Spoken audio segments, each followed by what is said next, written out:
TEDx talk platform. I just need to go right into it. I know that there's so many things that has been said that has blown my brain, and I'd like to talk and put on this, but I'm just going to stick to my topic, which is authenticity. And rightfully so, isn't it? So I'm going to start by telling a story, because I think that by telling a story it becomes more relatable and I can reference it. So as a young, late teenager, sort of the age that you're at right now, I happened to stay with an aunt. So I was born, if you would call it, into a middle class home. But tragedy struck. I lost my father, and then became economically and financially challenged. So through school, I had to go and stay with an aunt who was quite influential and very well to do. Now the dynamics of my aunt's home was totally different from where I was coming from.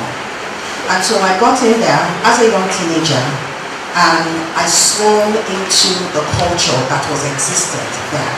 And what was the culture? They had a cook, they had somebody who would wash the clothes, they had somebody who would attend to the needs of the children. One of the children happened to be my age mate, my cousin. And so I swung into that, and I continued to feel that that was the life.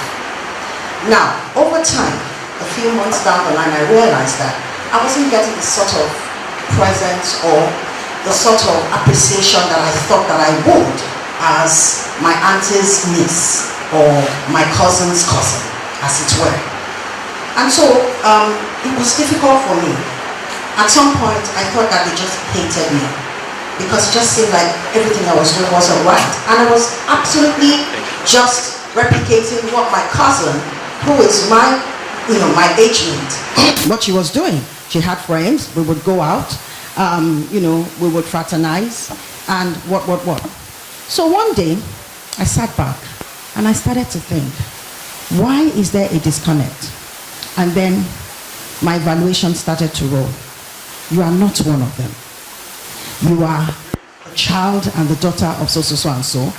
When you get back home, are you going to do what you're doing here back home? No. So why can't you show them who you are and let them accept you for who you are in this new place? So there was a recalibration of mind. And then I started to think. So I went to my aunt and I said, what would you like me to be doing? What do you want me to do? And she said, Shibo Mother Danye, you know how to cook.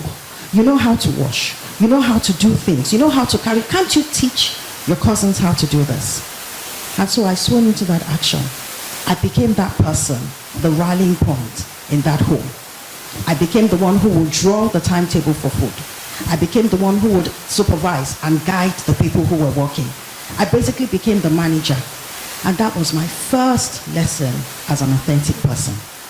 Now, if we're going to reference that and bring that into play today, I would say I was taken into the culture of that place, and I totally forgot Omwaniti Moshe. These are some of the things that we are envisaging, that we are, experiencing right now.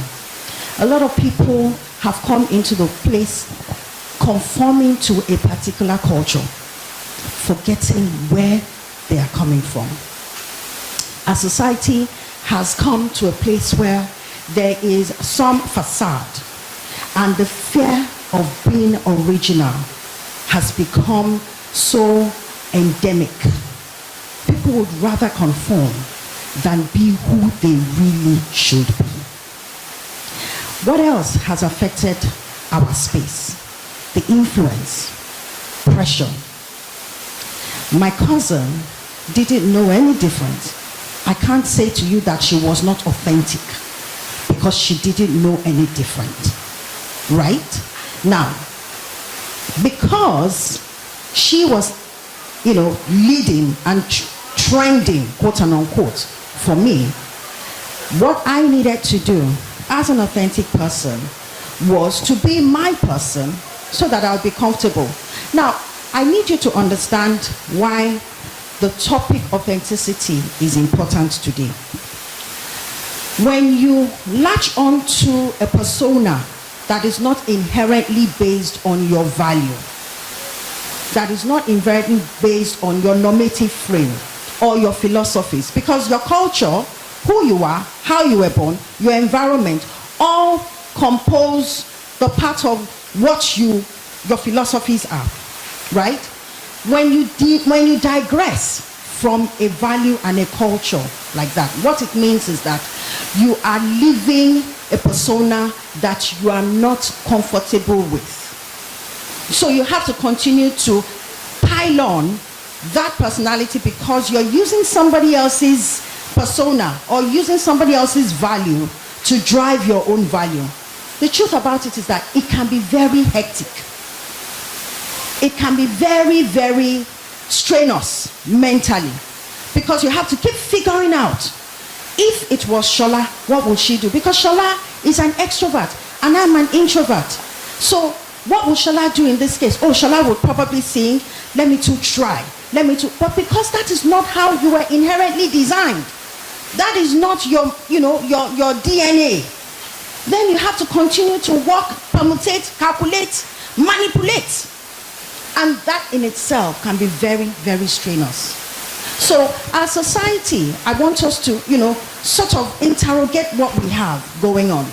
We have social media, we have peer pressure, we have our culture and the nuance that we have sort of, fabricated for ourselves, and we sort of fit ourselves into that space, limiting the potential that makes you unique and peculiar and possibly a value-added person to a society.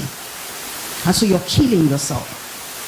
So in interrogating what we have, let's talk about the benefits of somebody who is authentic, or the value of authenticity. First and foremost, you are free. You have liberated yourself because you don't have to go out of your way to make an impression on anybody. As long as you know, as a marketer, I know that within the market space, there are different segments. And I know that there are some things about me that some people will be endeared to. When somebody was talking, they were talking about the edge. There's some things that make you peculiar, that makes you different from the other ones, and that is what they're going to draw towards. And that is what will be memorable for them. So you cannot be a one fit for everybody. You can't be a one fit size for everybody. You have to be comfortable in yourself. So the first thing is, are you finding yourself? Are you asking yourself the critical questions? Who am I? What am I about? What are my values? What are my philosophies? What is the benchmark for my standards? Once you're able to determine it, and it's a process that is it takes a lot of boldness for you to do it, because a lot of times the non-awareness makes you in denial. It makes you assume that it's fine. You will find justifiable reasons, and that is why you will find acronyms like baby girl of life. You will find acronyms like small girl, big God. You will find, so many things that people mentally use to justify the means to achieving what they have achieved. However, there's also an acronym that says, to thyself be true. Another acronym that says, conformity is not unity. Because you are in a space and you conform does not mean that you are united in that space. So what do you need to do? You need to take time out and start to find yourself. In finding yourself, you begin to love yourself. In loving yourself, you embrace yourself. When you embrace yourself, you have a sense of security. There is no need for pretentious move. Whoever loves you, you are convinced that whoever loves you for who you are. And that's so consoling, isn't it? You know that you do not have to put up a facade. You know that you do not have to put up a front. So you break the walls and allow yourself. Note again that there's a paradox to authenticity. For people who are on the motion, and it's a journey, even for me, the journey of authenticity is a continuum. Note that for people who are authentic or who are seeking authenticity, they continue to challenge status quo. They continue to ask themselves, if I'm an introvert and it's very difficult for me to stand in front of people, but I admire, the speaker that had just come to speak, and I say, oh, the way the words just roll out of his mouth, how can I be that, even though I'm an introvert? You are capable of acquiring social skills. It does not mean that you are not authentic by learning to acquire elements that can aid your development. What I'm saying is that as an authentic person, you are in retention of your core values whilst you're seeking the skills that enable you to move to the next phase. Am I correct? And when you eventually start to love yourself, you're capable of reaching out to people. You're capable of empowering people. You can be benevolent. You can be magnanimous. You can teach people. In all of that, for me, my core value, I wasn't so much of a open-minded person. I was very rigid, very serious-minded. But I learned that maybe as a mother of a 20-year-old and another, coming up into university and a 26-year-old, that if I do not build a friendly persona, it will be difficult for me to relate with these children as a friend. So I had to start to develop that social skills. Today, I have a lot of young people who work with me.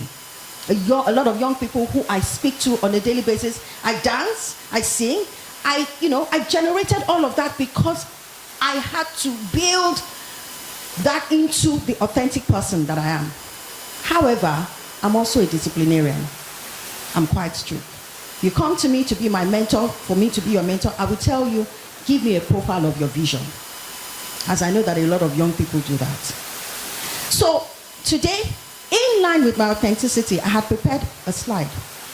But as I waited in the car, I said to myself, even though they had come back to tell me, but I didn't know that the thing was not going to work. And I said to them, I'm going to not use my slides. I'm going to speak from my heart. Because it's my first TEDx, and I think that authenticity is one key factor and element for me to be able to connect with the young ones.